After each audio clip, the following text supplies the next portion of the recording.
제가 여러분을 위해서 오늘 김밥을 제공했습니다.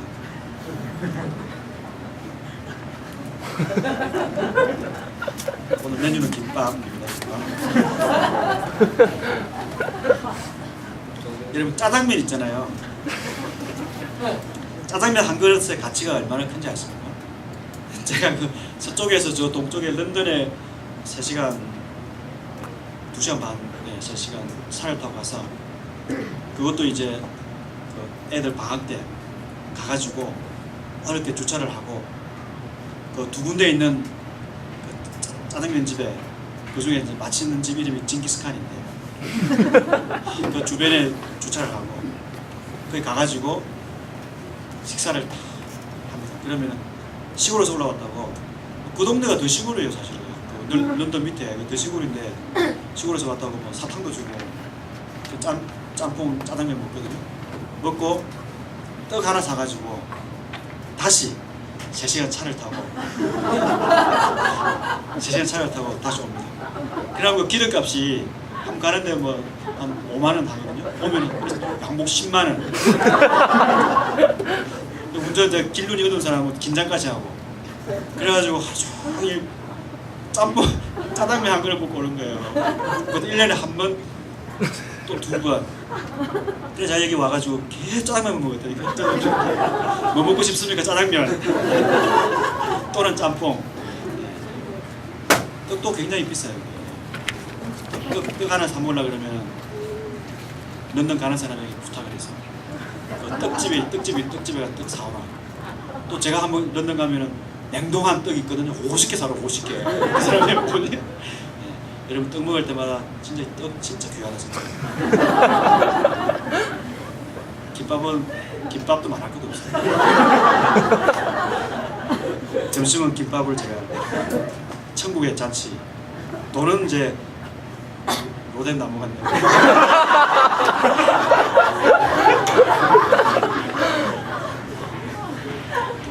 11장, 13장, 11장에 13장입니다. 11장에서 13장도 주제가 있는데 그 하늘나라의 비밀입니다. 오늘 강의한 중심으로 15분 정도 남았기 때문에 가도록 하겠습니다.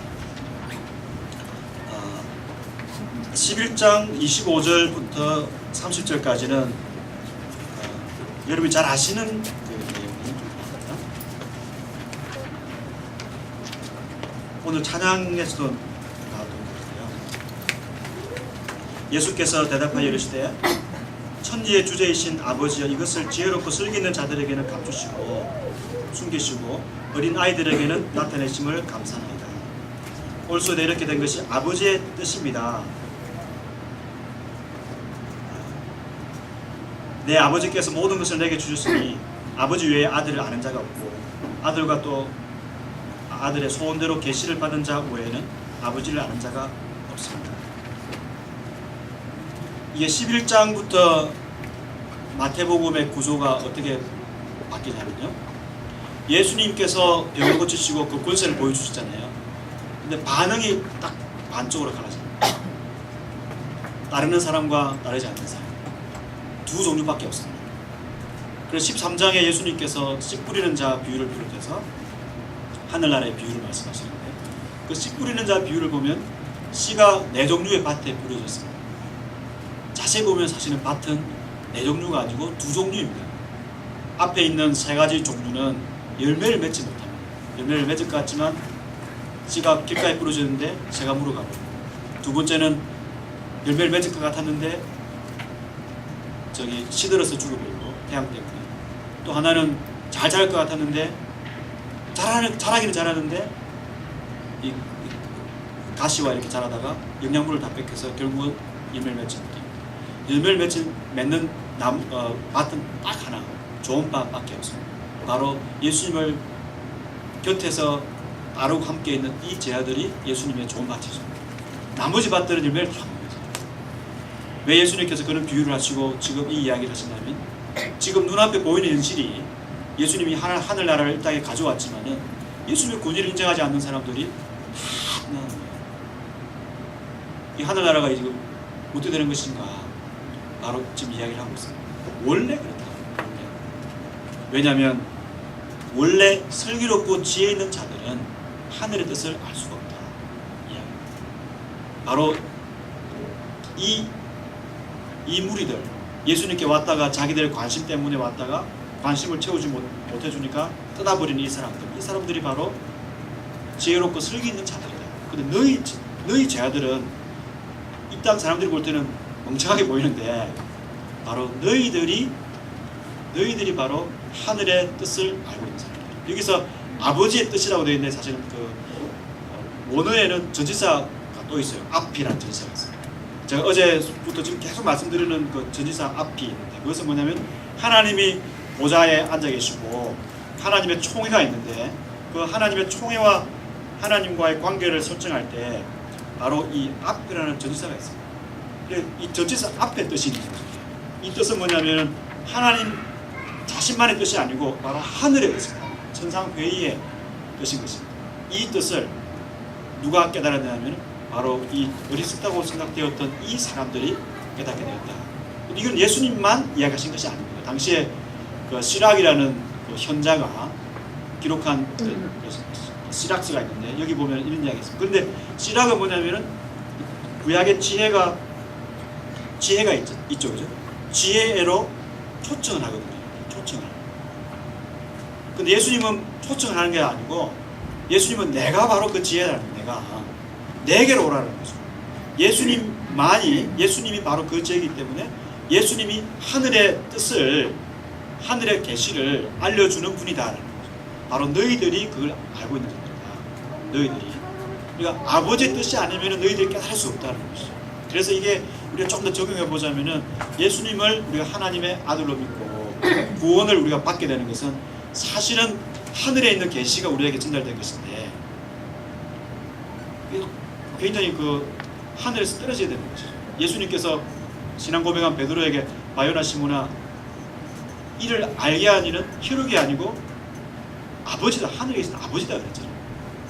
이게 이제 그 어제 제가 묵시라는 걸 말씀드렸는데 묵시라는 것이 하늘에 감춰져 있는 비밀이 계시가 아무나에게 알려지는 것이 아니고 하나님께서 부르신 그런 사람들에게 하늘의 계시가 전달되는 거죠. 그런데 하나님께서는 예수님께서는 그럼 뭐 몇몇만 구원하려고 오셨는가? 그게 아니죠. 예수님께서는 다 보여주셨잖아요. 예수님의 권위를 보여주시고 말씀 다 해주시고 그래서 사람들이 안 봐야 되는 거죠. 왜 우리 관심 바뀌니까.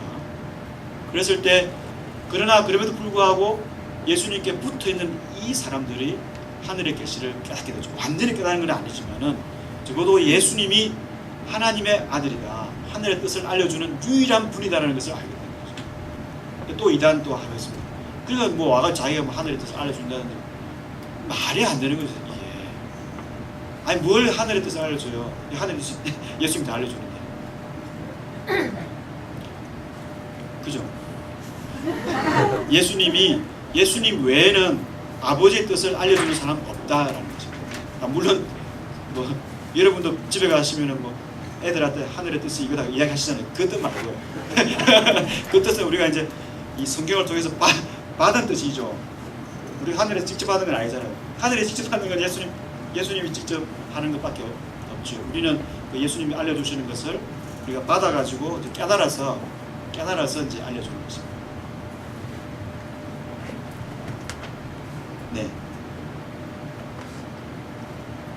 네, 그 이야기를 이 제자 공동체가 이제 어떤 신분을 가지고 있는가? 바로 이 제자 공동체는 하늘의 뜻을 알고 있는 그런 공동체라는 것을 격려하시는 내용. 우리가 이제 시간 관계상 이제 왔다 갔다 하는데 13장에 보면 비유 예수님께서 씨 뿌리는 자의 비유를 딱 하시고 나서 수수께끼 같은 말씀을 하셨습니다. 13장 10절에 보면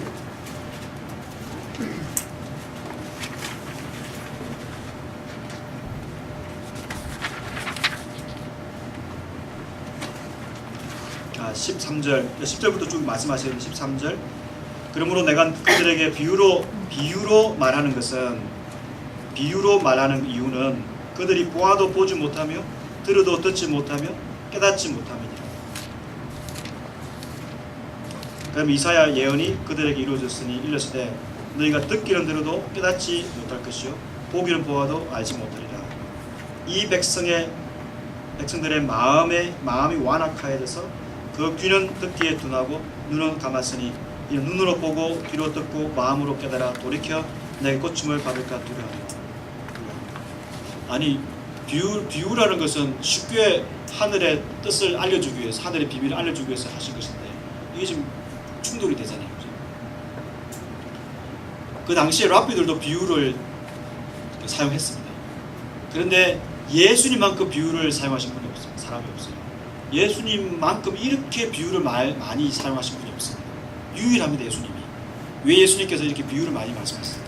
쉽게 하려고 했습니다. 쉽게 하려고. 예수님 하늘의 뜻을 쉽게 전달하기 위해서 예수님은 그렇게 비유를 많이 사용하셨습니다. 그러면은 비유라는 것이 사람들에게 천국의 그 비밀을 쉽게 알려주기 위한 것인데, 목적인데 왜 들어도 어떻게 하려고 했냐? 이 비유가 다른 목적이 있는 것이죠. 하나님에게 관심을 갖고 있는 사람이냐 아닌가를 심판하는 역할을 하고 있습니다. 비유가 두 가지 목적을 갖고 있죠. 그래서 예수님께서 엄청나게 많은 것을 보여주시고 또 비유를 전달해 주셨지만은 예수님에 대해서 관심이 있는 사람만 딱 남아서 예수님 그 뜻이 무엇입니까? 묻습니다. 그러니까 비유가 뭐냐면 사람들을 초청하는 도구이면서 동시에 사람을 심판하는 것입니다. 이제 이사야 이야기를 했는데요. 이사야서를 보면 하나님께서 이사야를 통해서 심판을 딱 전하시는데 5장에 보면 포도원 비유가 있습니다. 포도원의 비유가 있습니다. 이사야 5장에. 그 다음에 심판이 내려집니다. 하나님께서는 비유를 먼저 딱 던지시죠.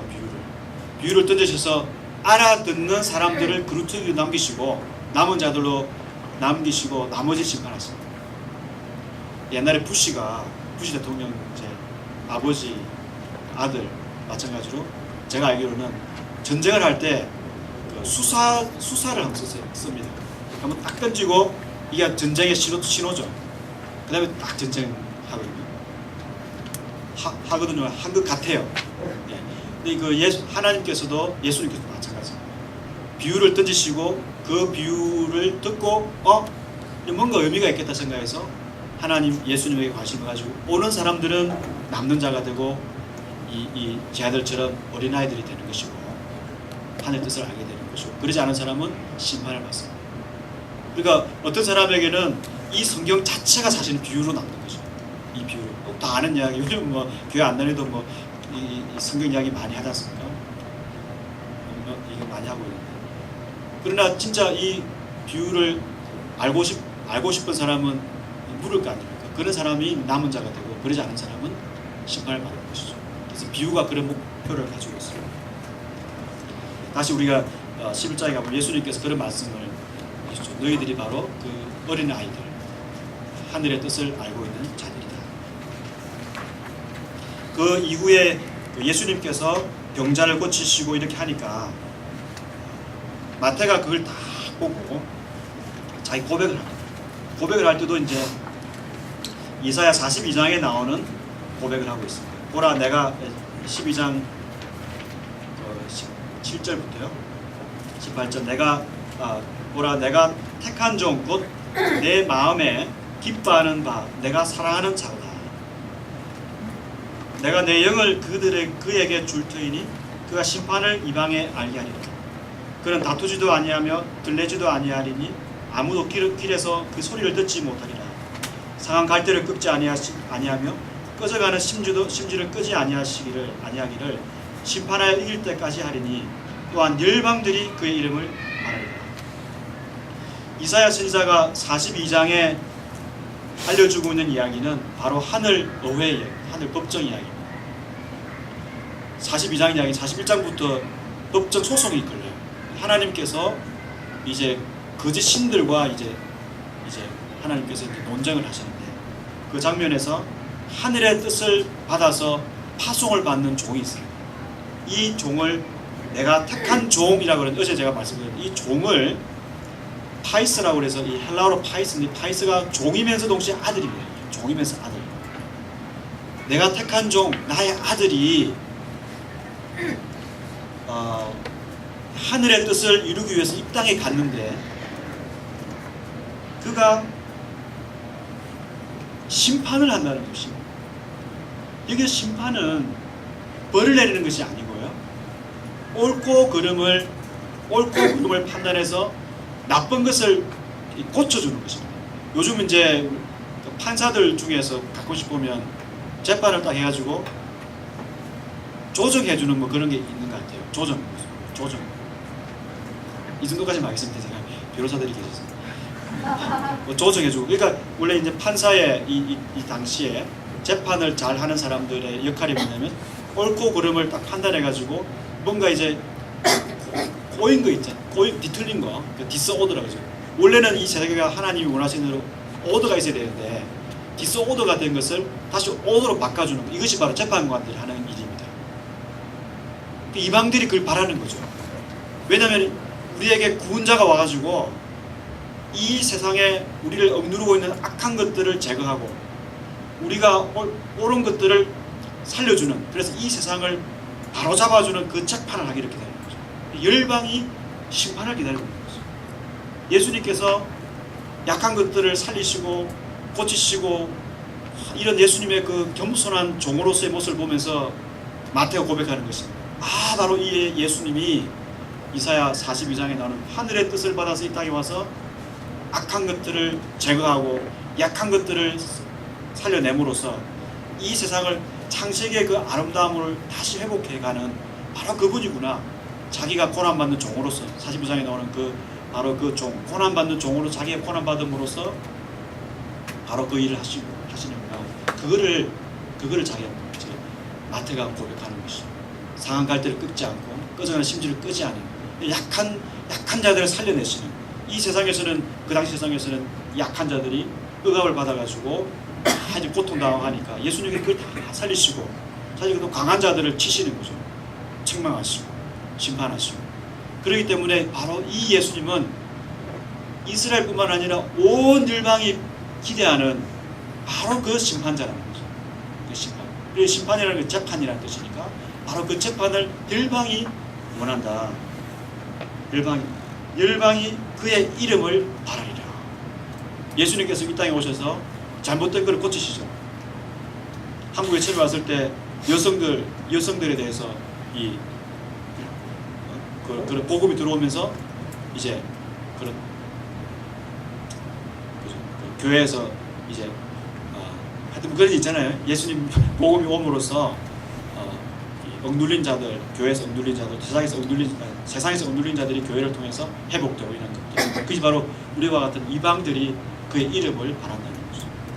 바로 예수님께서 하늘의 뜻을 이 땅에서 실행하는데 그 종으로서 왔다. 아들인데 바로 동시에 종이다. 바로 이분이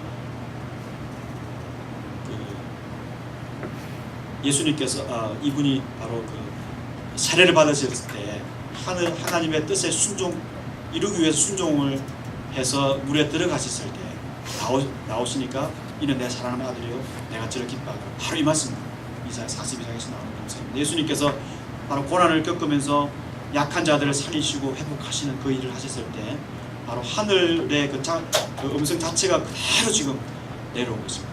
예수님께서 바로 하늘의 뜻을 따라서 집행하는 고난의 종으로서 삶을 살 때 하늘에서는 나의 기뻐하는 종, 아들, 이 음성이 들리는 거죠. 저와 여러분도 마찬가지로 하늘의 뜻에 순종하기 위해서 이렇게 할 때마다 우리 귀에는 안 들리지만은 바로 하늘이 들려주는 음성은 바로 똑같습니다. 바로 하나님께서 그걸 기뻐하신다는 거죠. 네, 이어서 지금 이제 천국의 비밀을 지금 이야기하고 있습니다. 천국의 비밀을 제 아들이 알고 있다 이야기하고 있습니다. 바로 천국의 비밀이 뭐냐면 이 세상을 회복하는 주의 종이 내려왔는데 바로 고난받는 그 종이 바로 예수입니다. 천국 비유가 여러 가지로 나오고 있는데 천국 이 비유의 핵심은 바로 인생의 운명에 대한 이야기입니다. 인생의 운명이 어떻게 될 것인가. 제가 어제부터 말씀드리는 거죠. 인생의 운명이 어떻게 되는가를 설명할 때 장소로 설명한다는 거죠. 장소로서. 그래서 13장 40 40절부터 보면요. 그런데 가라지를 거두어 불에 사르는 것 같이 세상 끝날에도 그러하리라. 인자가 그 천사들을 보내리니 그들이 그 나라에서 모든 넘어지게 하는 것과 또 불법을 행하는 자들을 거두어내어 풀무불에 던져 넣으리니 거기서 울며 이를 갈게 되리라. 그때 그 심판을 최후 심판에 가라지는 불사르게 되지만은 의인들은 어떻게 되냐면 그때 의인들은 자기 아버지 나라에서 해와 같이 빛나리라. 어제 보았던 다니엘서 12장 3절 내용, 해와 같이 빛나리라. 귀 있는 자는 들으라. 천국의 비유를 듣고 귀 있는 자는 들어야 되는 것이죠. 바로 의인들, 천국의 비유를 천국의 하늘에서 땅에 뜻을 이루기 오신 그 예수님의 권위를 받아들이고 그 뜻을 따르는 사람들, 이 의인들이 해와 같이 빛나게 됩니다. 상이라는 것이 바로 우리가 그 해와 같이 빛나는 것으로 이렇게 설명합니다. 별, 해, 별, 해 이런 존재들이 그 천상의 존재를 가리킬 때 사용하는 방법이죠. 천사들이 가장 해처럼 별처럼 빛나는 존재들. 예수님께서 이 땅에서 부활하시고 나서도 마찬가지고 변화산에서 변화된 모습도 마찬가지고 다 빛나는 모습이잖아요. 하얀 모습, 눈처럼 흰 천사의 모습, 천사. 다 그게 우리의 미래의 모습, 우리의 미래의 모습이 바로 이런 그 해처럼 빛나게 되는. 그래서 바울이 부활을 이야기할 때 우리가 부활할 때 영이 부활하는 것이 아니고 부활은 무조건 육체의 부활입니다. 영이 부활하는 것은 그 유대적, 구약적이지 않습니다. 저와 여러분이 부활할 때는 서로 알 수는 있어요. 근데 모를 것 같아요. 그죠? 예수님을 제자들이 봤을 때 알 것 같은데 모를 것 같고, 왜냐면 이 사람이 누군지는 알겠는데 너무 다르니까. 이 사람이 누군지는 알겠는데 자기가 알고 있던 사람이 아닌 거죠. 모습이 아닌 거죠. 바로 육체의 부활. 이게 천사와 같은 존재로 부활되는데 이런 것이 요즘 계속 약해지거든요. 저는 계속 그걸 강조하고 싶어요. 예수님께서도 천국 비밀을 이야기하시면서 바로 이것을 알아야 돼요. 너희들이 하늘에서 해처럼 빛나게 될 것이다. 예수님을 진짜 보여주신 거예요. 변화산에서 그걸 보여주셨고 부활하시고 난 다음에 보여주신 바로 그 모습, 해처럼 변하게 된다. 예수님처럼 변하게 됩니다. 베드로가 이야기한 것처럼 너희들이 신의 성품에 참여하게 될 겁니다. 이 성품이라는 것이 번역이 한번 더 된 표현인데요. 신의 특징으로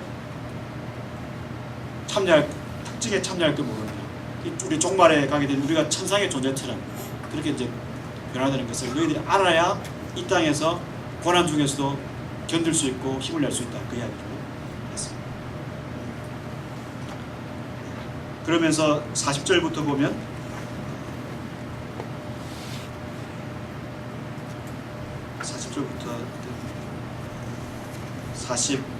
47절부터 이제 50절까지 이게 그 13장의 결론입니다. 물론 이제 50절부터 쭉 나오지만은 50절부터 51절 이거는 설명하기 좀 복잡한데요. 이거는 사실은 그 세 번째 설교의 결론은 아닙니다. 세 번째 설교 자체는 50절로 끝을 내고 있습니다. 설교 자체는. 그래서 50절 47절부터 50절 물고기를 그물에 넣었는데 거기서 나쁜 고기는 이제 버리고 좋은 고기는 담는 이야기를 하면서 49절 세상 끝에도 이러하리라. 천사들이 와서 의인 중에서 악인을 갈라내어 풀무불에 던져 넣으리니 거기서 울며 이를 가리라. 이 장면은 이제 당시 이 유대 사회에서 하늘에 대해서 또 하늘의 저편에 대해서 뭐 말을 하지 않아도 알고 있는 사람들에게는 이게 굉장히 무서운 말씀이죠. 한쪽에는 굉장히 격려가 되는 말씀이면서 불에 던져져서 울며 이를 가게 되리라. 이게 굉장히 무서운 말씀이에요. 그래서 이 이야기를 천국의 이 비밀을 이 땅에 있는 사람들이 알기를 원하는 거죠. 쭉 보면 이제 이 땅에서 살고 있을 때 그래, 하늘에서 미래에 펼쳐질 모습을 또는 지금 이제 이루어지는 모습을 보면서 이 땅에서 살고 있는 시간 관계로 16장부터는 이제 김밥 먹고 하도록 하겠습니다. 제가 기도하겠습니다. 하나님 오늘 오전에